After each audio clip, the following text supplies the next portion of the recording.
No hay un coche que mejor represente el lema de que vienen los chinos que nuestro protagonista de hoy.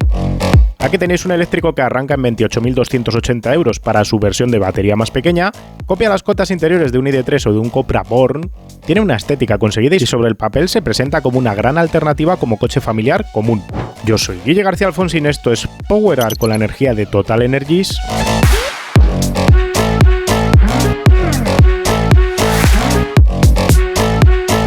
Y esta es la prueba del MG4 en versión de 204 caballos de potencia con batería de 64 kWh de capacidad con un precio de tarifa que en esta variante se va a 34.280 euros.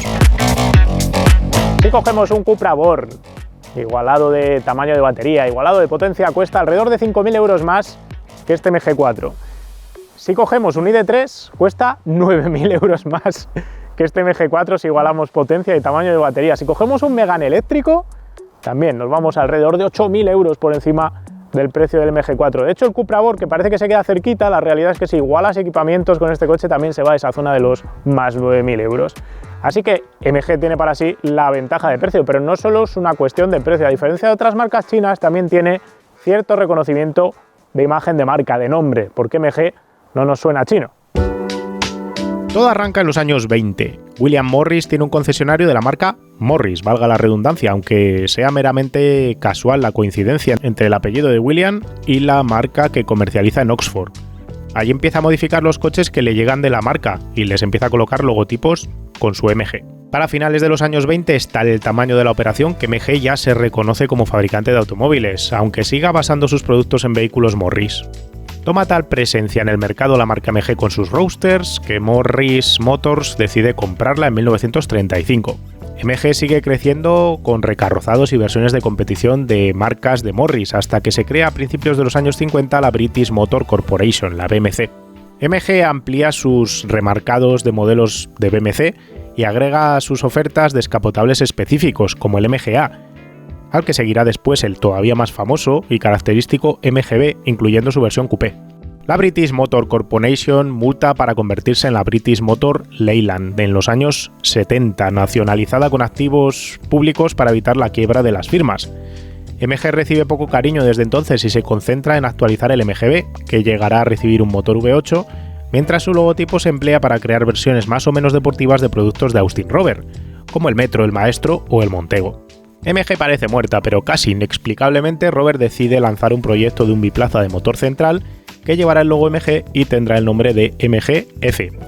Un producto que vivirá a la sombra del Lotus Elise, del Mazda Miata en el mercado sin poder llegar a hacer grandes números comerciales, aunque se prolongará en el tiempo. La matriz MG irá quebrando sucesivas veces hasta acabar en manos de un grupo de inversión bajo el nombre de Phoenix Venture. Phoenix no tiene la capacidad de invertir un euro en crear nuevos productos y por ello acaba recurriendo a soluciones arriesgadas para tratar de capitalizar los productos que ya tiene. Una idea que surge es crear una nueva gama de deportivos bajo el nombre de MG, cogiendo cada uno de ellos un modelo de base Rover. Así nacen los MG ZR, ZS y ZT, que no logran salvar a la compañía de la quiebra final. Ahí aparecen los chinos de Nanjing Automotive y se quedan la compañía, pero no el nombre de Rover. Y es que en defensa de los intereses de Ford para proteger Land Rover, que por entonces era suya, los de Detroit deciden comprar los derechos del nombre Rover para evitar su uso y lo consolidan en la propia Land Rover. Así que Nanjing compra la propiedad intelectual de los modelos existentes de Rover MG, pero solo el nombre comercial MG. Venderán los productos Rover bajo el nombre de Roeve, mientras preparan el retorno de MG como marca. SAIC compra Nanjing y le da vida a MG lanzando el MG3, un utilitario de segmento B en China, y el MG7, que no es otra cosa que un Rover 75 remasterizado. Progresivamente SAIC plantea el retorno a Europa, pero el primer mercado en el que lo va a intentar hacer es en Reino Unido, donde la marca está más establecida. Lo hace con productos como el citado MG3 y un nuevo MG6, un compacto bastante bien resuelto dinámicamente, pero en el que se veía claramente el ahorro en algunos aspectos. MG tímidamente se mantendrá en venta en algunos mercados en Europa continental, con cifras que no llegan a las 1.000 unidades año desde 2009 hasta 2014, que es cuando empieza su crecimiento. Se expande la gama con nuevos SUV y se decide apostar seriamente por el viejo continente a partir de 2020, donde ya se colocan 25.000 ejemplares, cifra que doblan en el 21 con 50.000 y que vuelven a doblar en 2022 con 100.000 matrículas. ¿Cómo ha logrado una marca que quebró pasar de estar quebrada y no estar en Europa a colocar el año pasado 100.000 coches en nuestro mercado? Pues con una receta bastante sencilla. Dos ingredientes básicos: fabricar muchos SUVs, que es lo que demanda ahora mismo el mercado, y por otro lado hacerlo a un precio claramente inferior a las ofertas occidentales que podemos encontrar en los concesionarios, precio más bajo que consiguen gracias a producir íntegramente en China, donde los empleados trabajan 11 horas al día, de lunes a sábado, a costes empresa que rondan los 700 euros. Y eso les da una ventaja competitiva que les permite ofrecer productos que son aceptables a nivel técnico, a nivel de calidad de rodadura, a nivel de potencia y todo lo demás, pero a un precio que recorta claramente a los rivales y que además difícilmente los rivales europeos pueden igualar. La apuesta además no solo se queda en productos, Saika ha invertido en crear su propia red de distribución, su propio equipo humano, sin recurrir a importadores externos, lo que habla de un compromiso a largo plazo en el viejo continente, una apuesta fuerte. Y esta es una apuesta que MG va llevando a más estratos de mercado. El MG4 es la respuesta directa de lo que ofrece Volkswagen con el ID.3, parece un calco paralelo porque le copian dimensiones externas, en dimensiones internas, en tamaño de batería, en potencia, en implantación técnica, pero de nuevo, una vez más, vuelve a aplicar esa lógica de producto equivalente, pero precio mucho más bajo. No es el primer eléctrico de MG, pero sí es el más interesante que han hecho hasta ahora. Mide 4,29 de largo, 1,84 de ancho, 1,50 de alto, lo que lo coloca en el segmento B por dimensiones externas, alineado con los citados ID.3, Cupra Born o Megane. Estéticamente juega con un formato de 2 volúmenes, con una cuña marcadísima que recuerda en vista lateral a las proporciones jugadas por el ID.3, pero resueltas de otra manera. Por delante se afila el capó al máximo, acompañándolo con 2 faros también afilados, valga de nuevo la redundancia. Se aprovecha la ausencia de mecánica bajo el capó delantero para poder jugar esta baza. La toma central de aire es pequeña y está acompañada de 2 grandes bocas a los lados funcionales. Del corte del faro delantero se traza una línea recta con una fuerte pendiente que en un único trazo genera todo el hombro hasta llegar a la parte superior de los pilotos traseros. Este acuñamiento da dinamismo a la vista lateral que logra de esta manera encubrir magistralmente la enorme cantidad de chapa que hay por encima de la diminuta rueda trasera. La superficie lateral juega con un pellizco nacido también en el faro delantero que crea tensión, para evitar peso y rechonchismo exagerado. Este pellizco desaparece luego para aparecer una cadera más marcada atrás a base de otro pliegue en la chapa. Por debajo hay una faldilla en plástico sin pintar que protege la puerta al abrirla en sitios estrechos, al tiempo que se borra también peso visual de tanta chapa que tendría si no el lateral. Por detrás se juega con un monopiloto que recuerda la aplicación del Honda Civic de generaciones pasadas, un alerón que es propio de este nivel de acabado en la parte superior y un difusor funcional en la parte inferior. Si se acompaña a este coche con un color llamativo, y hay un naranja y un azul muy chulos, resulta una cuña atractiva y moderna que además goza de buen acabado externo en cuanto a ajustes visuales entre paneles, aunque nuestra unidad presentaba un problema curioso de ruido aerodinámico puntual por alguna razón que no logramos discernir. A mí me parece resultón, curiosamente, las impresiones generales son que así lo es. Conviene recordar aquí que el diseñador de sus trazos ha sido el mismo Martin Kropp que hizo en su tiempo el Passat CC en Volkswagen, así que de diseño este señor algo sabe. Puestos a pedir parece que las ruedas le quedan algo pequeñas con esas 17 pulgadas, pero a la hora de cambiar neumáticos y controlar masa no suspendida van a ser bienvenidas. Por dentro hay más cositas que comentar, empezando por el tamaño. Por dentro es igual que un ID.3, igual que un Cupra Born. Posición de conducción acertada, se ve bien hacia todos los sitios, tiene sensación de espacio lateral, sensación de espacio vertical, mucha superficie acristalada. Lo único que os voy a comentar, que no termina de ir alineado con lo que esperarías en un compacto tradicional, es que vas más sentado como en un monovolumen, voy a decir. Estás un poquito más arriba, no tanto como en un sub, pero tampoco vas con las piernas estiradas y más echado hacia abajo. Pero ahí también comparte la posición con los citados modelos de Volkswagen y de Cupra, así que tampoco hay mucha discusión que hacer. Donde podemos tener más problemáticas es en otros elementos que vamos a ir ahora describiendo. La calidad percibida ya es otro tema. Los buenos plásticos acolchados que recubren la parte superior del salpicadero no se prolongan por el lateral de las puertas y el plástico que hay en la parte superior de las puertas delanteras se raya fácilmente, se marca, no tiene una calidad suficiente, roza más o menos la calidad vista en el ID.3. El mando del cambio es cómicamente una enorme ruleta que va sobre una repisa donde se pueden dejar el móvil para cargar por carga de inducción. Esto está bien pensado hasta que tomas las 3 primeras curvas y el móvil sale volando. La repisa central no molesta, diré, a la rodilla a pesar de su posición. El infoentretenimiento se resuelve con una pantalla de buen aspecto y buena definición, acompañada con botones físicos para cortar algunas funciones. El tacto de estos botones no es el mejor del mundo, diré, pero me recuerdan más o menos a los que probamos en el Opel Astra, por ejemplo. No hay mandos físicos para el climatizador y esto es un problema para el que MG ha buscado una solución. Pero primero vamos a hablar del problema. Todos los iconos del menú del infoentretenimiento son enanos. Es muy difícil atinar mientras conduces, no tienes donde apoyar la muñeca, lo que complica bastante las cosas. Eso sí, con el mando que hay en el radio derecho del volante, puedes manejar el climatizador físicamente y eso solventa en parte el problema. Digo en parte porque el climatizador tiene ideas revolucionarias. En esta versión cuenta con un bomba de calor que viene bien para cuando hay días fríos para ahorrar consumo, pero el sensor de temperatura interna no es muy fino y lo mismo te envía frío cuando hace frío dentro que te envía calor cuando te está pegando el sol. Aquí hay una clara área de mejora en el ajuste. La integración con Android Auto es muy buena y la respuesta está muy lograda. Los menús tienen un orden lógico en todo el sistema operativo del MG.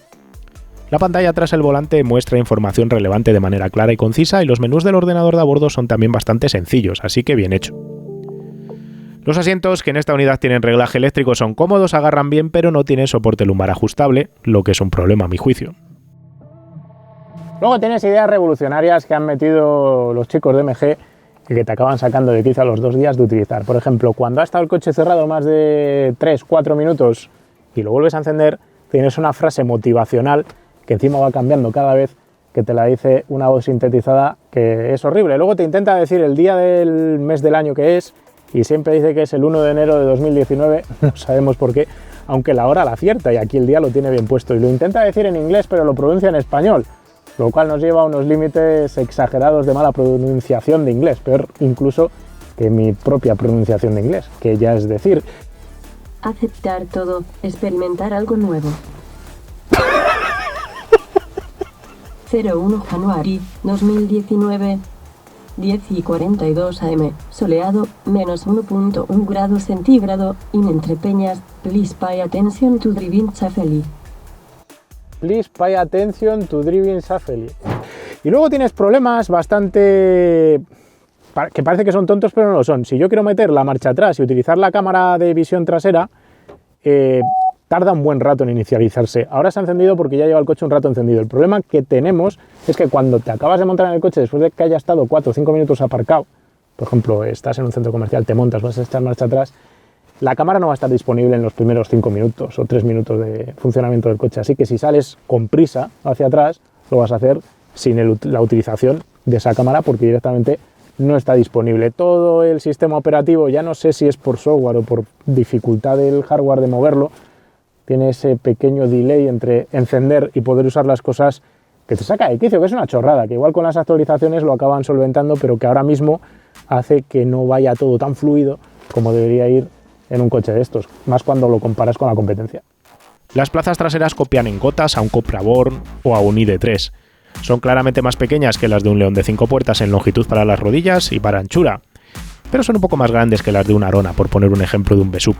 ¿Qué quiero decir con esto? Que está a medio camino entre un V-Sub y un compacto, con la ventaja aquí de tener un piso plano que te permite sacarle más partido a la sensación de espacio entre las plazas traseras.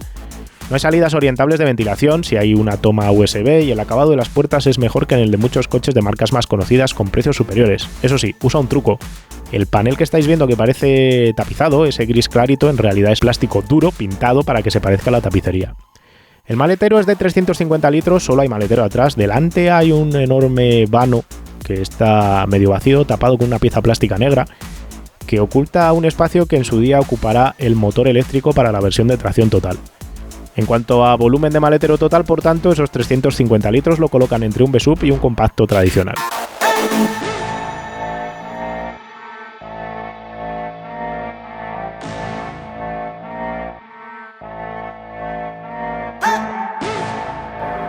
Sykes ha hecho una plataforma específica para crear este MG4, inspirándose claramente en lo que ha hecho Volkswagen para crear el ID3, así que tenemos por delante una suspensión McPherson con una mangueta de aluminio forjada, una pinza de un único pistón, mordiendo unos discos bien gordotes de freno por encima, columna McPherson convencional. Los muelles y los amortiguadores son pasivos, violeta por ahí de la estabilizadora, no hay ningún tipo de amortiguación de paso variable. Luego tenemos todos los bajos carenados, donde se esconde la batería con celdas CATL, 64 kWh tiene brutos, 60 netos aprovechables, refrigerada por líquido, y detrás tenemos aquí una cubierta motor que sospechosamente parece estar manchada de refrigerante, cosa que nos ha llamado la atención, espero que no sea de este coche, y tenemos una suspensión trasera de 5 brazos, un multibrazo que está por aquí agarrando una mangueta también de aluminio forjado. Todos los elementos que lo controlan son chapa de acero estampada. Tenemos disco atrás, no tambor, a diferencia de lo que utiliza el grupo Volkswagen. Eso sí, el disco, si os fijáis, no es ventilado. ¿Dónde se encuentra el motor? Es un motor trasero, pues como también la plataforma MEB del grupo Volkswagen. Aquí se monta también el motor atrás, lo cual va a ayudar a la motricidad porque se va a ir el peso hacia atrás y eso siempre es una buena noticia. Si tienes un coche eléctrico, ocupa ahí muy poquito espacio, va justo sobre el eje trasero en posición transversal con una relación de reducción de transmisión que no conocemos en una única marcha, que rondará más o menos 9-1 o 10-1, algo así. En cuanto a cifras, el motor eléctrico da 204 caballos, 310 Nm de par, con una relación de transmisión que no conocemos. El coche pesa 1.760 kilos, que no es poco, pero está en línea con sus rivales. El cargador embarcado para cargar en enchufes de corriente alterna te da hasta 11 kilovatios de potencia de carga, mientras que en corriente continua, en carga rápida, acepta hasta 120 kilovatios de potencia en pico, con una curva de carga que te permite cargar del 0 al 80% en unos 35 minutos. Del 80% en adelante pierde bastante velocidad de carga, ya que cae mucho la potencia y hace que para viajes largos sea un poco más aparatoso el tener que estar parado. En cuanto a pegada, hemos tenido auténticos problemas con la repetibilidad de las prestaciones con este coche, con cifras distintas en cada pasada, con estados de carga y temperaturas similares. Esto es algo que nos sucede bastantes veces con los coches eléctricos, la verdad. Al final, el 60-100 en su mejor cifra lo hemos dejado en 3,5 segundos, con un 80-120 que se ha quedado en 4,6 segundos, pero que también hemos cronometrado para que veáis la enorme diferencia en 5,7 en otra pasada. Es inquietante esta variabilidad y es inquietante porque la vemos en casi todos los híbridos enchufables y en eléctricos de tanda a tanda, lo que nos deja claro que no tenemos una pegada consistente en muchos de ellos. Sea como sea, las cifras son muy similares en todo lo que hemos medido al Cupra Born, con la única diferencia de que el Born, entre diversas pasadas, esa variabilidad no era tan marcada. 66 decibelios le hemos medido a este coche a nivel sonoro, así que el aislamiento podemos decir que es bueno porque empata con las cifras que le sacamos al ID3 y al Cupra Born. Los dos más o menos ofrecieron también 66 decibelios a 120 por hora en nuestro tramo de pruebas. Este coche tiene un silbido en la parte superior del pilar B, que entiendo que es de esta unidad, que no es genérico del MG4. Si alguien tiene un MG4 y le silba a 130, que nos lo cuente en los comentarios. Así que no se lo voy a atribuir. Es un silbido de la típica pieza moldura que está movida, que no hemos llegado a detectar cuál era, pero que puede dar justo ese problema. La plantada del coche sobre el asfalto está muy conseguida. Es un coche con pisada sólida, pero sin pasarse. Se nota que aquí algunos ingleses han estado metidos en el desarrollo, porque el MG4 digiere agujeros y baches del asfalto con astucia y sin romper la trazada, pero sin dejar la carrocería suelta. Algo vital en un coche con tanto peso como este. Esa cualidad que os estoy diciendo tiene que ver seguramente con el uso de llantas de 17 pulgadas, que parecen pequeñas, visualmente os lo he dicho antes, pero tienen la gran ventaja de que son menos masa no suspendida, y eso hace que copien mejor, se muevan más, tengan más balón, aíslen mejor y funcionen de manera más progresiva. Puede que visualmente no queden mejor, pero dinámicamente está claro que la llanta de 17 le ayuda a este coche a tener una pisada que me parece que es más solvente que la de los modelos del grupo Volkswagen a la hora de aislarte. Además, gracias a utilizar una suspensión un poquito más blanda que los coches germanos, hace que este coche, cierto, balancee un poquito más, tal vez cabecee un poquito más, pero al mismo tiempo tiene un comportamiento al límite más progresivo. Es un coche que llegas al límite de agarre, deslizas y vuelves al límite de agarre después de haber deslizado de manera limpia y suave, de manera muy fácil de manejar, gracias en parte a ese balón del neumático, pero también gracias en parte a esa suspensión suave, no blanda. No es un coche a la francesa, y no quiero que lo interpretéis así, es un coche que va durete relativamente, va bien plantado, un poco a la alemana en ese frente, pero no llega a esa sequedad que sí tiene el ID3 y el Cupra Born para controlar las masas, que hacen que esos coches parezcan más tententieso, que parece que tienen más límite de lateral de agarre, probablemente lo tengan, que este coche, pero este coche te permite explorarlo, salir de él y volver sin tener esa sensación de se inclina, derrapa, plan, cae de golpe y vuelve al sitio.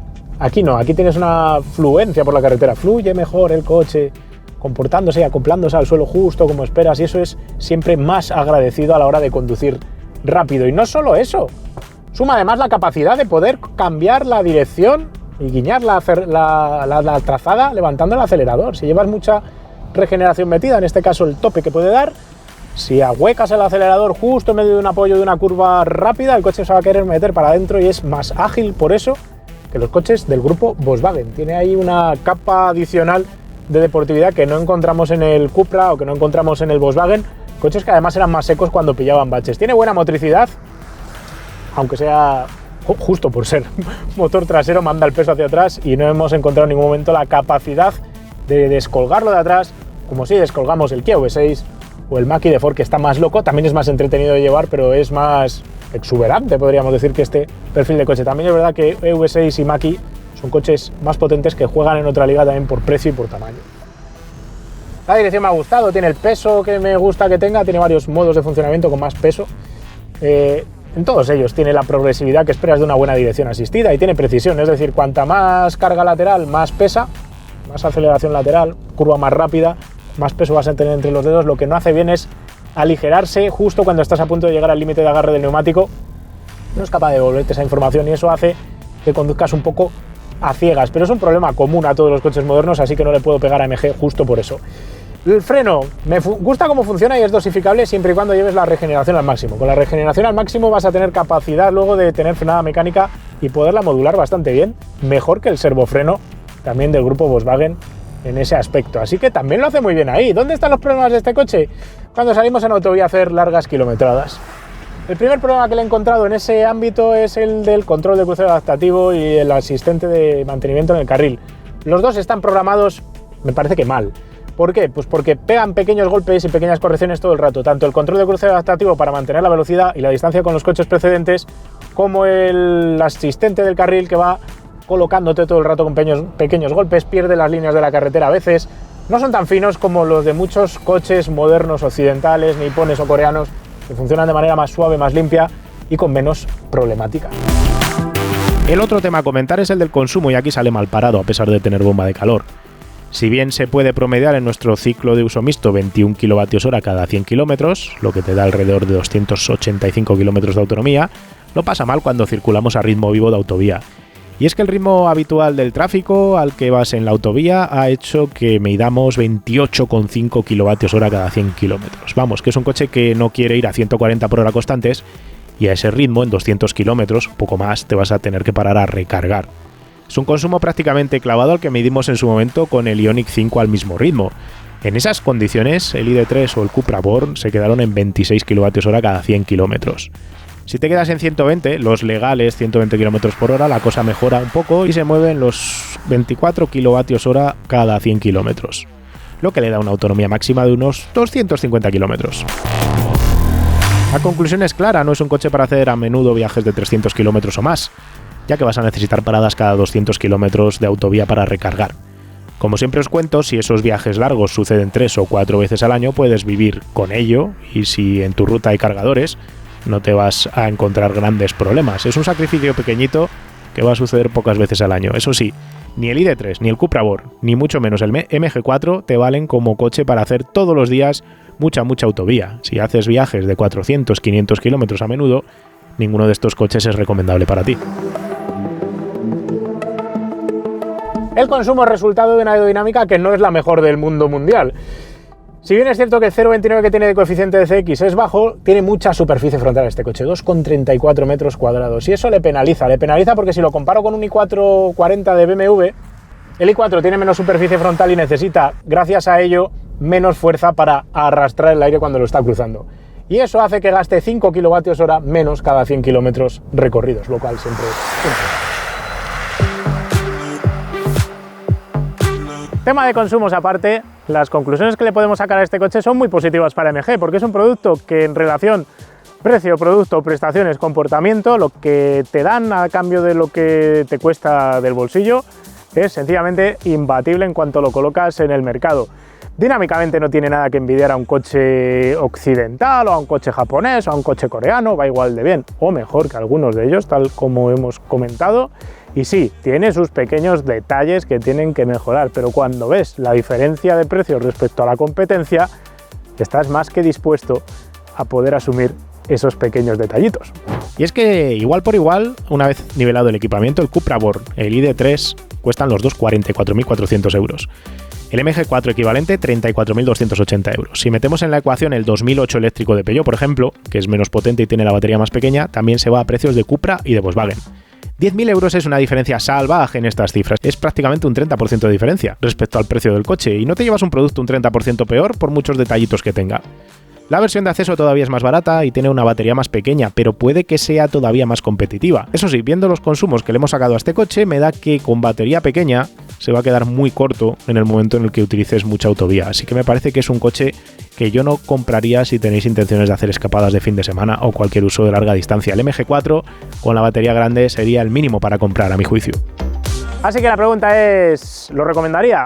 Vamos a ver, si estás mirándote un eléctrico de 4,3 metros, si estás metido en el rollo del Megane eléctrico, el ID3, el Cupra Born, este coche te ofrece más por mucho menos dinero. Y eso es una razón segura de poderlo comprar. Dinámicamente, ya os digo, yo no le cambiaría nada. Tiene esos problemas que MG tiene que corregir. El hecho de que el control de crucero adaptativo y todos esos sistemas no terminen de ir finos, eso sería una razón para no comprarlo a igualdad de precio. Pero como digo, como la tarifa es tan distinta, pues se le perdona, sinceramente. Si saliesen otras problemáticas de fiabilidad, pues ahí me podría callar. Yo solo espero que MG ofrezca esas actualizaciones de software inalámbricas que se prometen, over the air, las OTAs famosas, para que se terminen de solventar esos pequeños problemillas que los que están comprando estos coches ahora mismo pues se pueden encontrar en el día a día. Problemas con el control de crucero, pero también esas pequeñas tonterías de la señorita hablando en pseudo inglés que a mí por lo menos me llegan a sacar de quicio. Y ahora es el momento de buscar en Wallapop, en nuestro patrocinador, MGs 4, a ver cuántos hay de entrega inmediata, que tengo la sensación de que vamos a encontrar. Vamos a ver, uno solo. Increíble. Y eso que en el concesionario de MG de Madrid, cuando fui a recoger el coche de prensa, había como 4 o 5 de entrega inmediata también. Unidades en stock, 33.500 euros aparecen aquí. Para esta unidad que está en Barcelona pone unidades en stock en genérico, porque debe tener varios. En esta ocasión tiene fotografiado uno gris, que este es el acabado básico, lo sabéis porque no tiene el alerón ese chulo que tenía la versión que hemos probado nosotros. 204 caballos y no hay ninguno más. Pues no hay ninguno más ofrecido. Cosa curiosa, teniendo en cuenta que es un coche que está funcionando muy bien, porque si vas a un concesionario y lo pides, relativamente te lo entregan rápido. En comparación, si vamos a buscar por buscar, vamos a poner aquí ID3 y vamos a ver cuántos podemos encontrar de stock que estén. A ver, Volkswagen ID3 con entrega inmediata que sean de este último año. Nos encontramos 1, 2, 3. Tampoco es que haya muchos. 43.500 euros para uno, 39.600 para otro. No es casual que estos coches se parezcan tanto, el MG4 y el ID3. Hasta el diseño de las manguetas, cuando lo hemos subido arriba, era prácticamente idéntico. La distribución interior, las medidas. Es muy curioso lo cerca que se ha quedado MG de este coche y da para muchas perspicacias, pero efectivamente está pues 10.000 euros más barato, por ejemplo, que esta unidad con batería de 58 kWh. Este está en 43.500 y ese MG4 que hemos visto hace 2 minutos en 33. ¿Cuánto costaría un Cupra Born de 204 caballos que podamos encontrar aquí con entrega inmediata? A ver, Cupra Born 39.990 para este, batería de 62 brutos, repetido una y otra vez. 14.000 kilómetros para este, 38.490, 45.000, este es el EVOST. 39 por 33 no encontramos ni uno. Y esto, pues eso, nos aclara un poco la situación económica comparativa entre comprarse el MG4 y comprarse este coche, que también nos gustó, he de decir, porque por dentro cuando lo probamos nos convenció y me parece un coche que estéticamente además es simpático, ya os lo he dicho, más eficiente energéticamente que el MG, pero es que son, pues en este caso, 7.000 euros más prácticamente.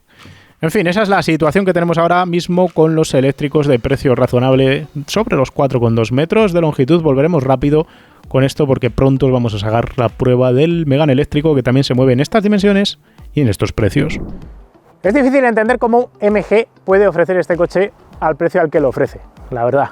Porque lo tiene que traer de China, tiene que pagar un barco, tiene que pagar un 10% de aranceles. Y aún así, que tenga esa diferencia de precio tan brutal, nos da una idea clara de dónde están los costes de producción de cada uno de los fabricantes y nos hacen pensar que este coche podría arrasar en el mercado y multiplicar por mucho esas 100.000 unidades que vendió MG en Europa el año pasado.